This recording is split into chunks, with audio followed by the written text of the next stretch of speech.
పేదవాడి పక్షాన నిలబడతాం, ప్రజా గొంతుకై నినదిస్తాం. వాయిస్ ఆఫ్ వాయిస్లెస్, తెలుగువారి మనస్సాక్షి సాక్షి టీవీ. సాక్షి టీవీ ప్రసారాల కోసం మీ స్థానిక కేబుల్ ఆపరేటర్ను వెంటనే సంప్రదించండి. పెద్దపల్లి జిల్లాలో శ్రీపాద యలంపల్లి ప్రాజెక్టులోకి వరద నీరు భారీగా వచ్చి చేరుతోంది. గత 3 రోజుల నుంచి కురుస్తూ ఉన్న వర్షాలతో జలాశయం నిండు కుండను తలపిస్తోంది.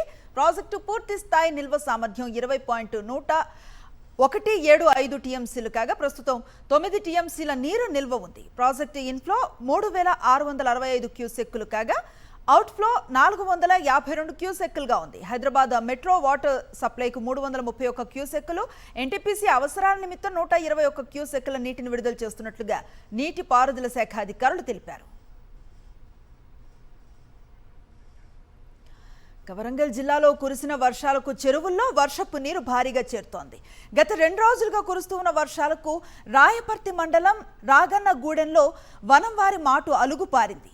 గొలుసు కట్టు చెరువుగా పేరొందిన ఈ అలుగు పారటం చూపరులను ఆకట్టుకుంటోంది. వర్షాల కోసం ఎదురు చూస్తూ ఉన్న రైతులకు గత 2 రోజులుగా కురిసిన వర్షాలు ప్రాణం పోసాయని రైతులు ఆనందాన్ని వ్యక్తం చేస్తున్నారు.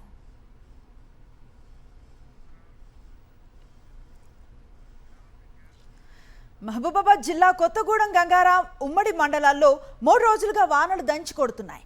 కొత్తగూడెం మండలంలో బుర్కపల్లి వాగు, కొత్తపల్లి వాగు, రాయితొట్టి వాగులు ఉధృతంగా ప్రవహిస్తూ ఒకే చోట కలుస్తూ ఉండటంతో ఆ ప్రాంతమంతా జలమయమైంది.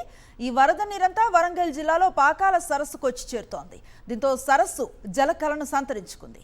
నిన్న రాయితొట్టి వాగుకు చేపల వేటకు వెళ్లి గలంతైన వ్యక్తి ఆచూకీ కోసం అధికారులు గాలింపు చర్యలను ముమ్మరం చేశారు.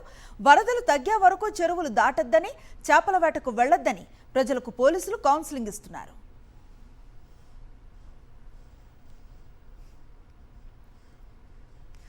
ఖమ్మం జిల్లాలో వైరా రిజర్వాయర్ పూర్తి స్థాయిలో నిండి 4 అలుగులపై నుంచి వరద నీరు ప్రవహిస్తోంది. ఓవైపు గోదావరి జలాలు రిజర్వాయర్కు చేరుతూ ఉండటం, మరోవైపు 3 రోజులుగా కురుస్తూ ఉన్న వర్షాలకు వరద ఉధృతి పెరుగుతోంది. వైరా రిజర్వాయర్ పూర్తి స్థాయి నీటిమట్టం 18.3 అడుగులు కాగా ప్రస్తుత నీటిమట్టం 18.5 అడుగులకు చేరింది. దీంతో 2 పెద్ద అలుగులు, 3 చిన్న అలుగుల ద్వారా వరద నీరు వైరా నదిలోకి ప్రవహిస్తోంది. వైరా రిజర్వాయర్ పూర్తి స్థాయిలో నిండటంతో ఆయకట్టు రైతులు ఆనందాన్ని వ్యక్తం చేస్తున్నారు.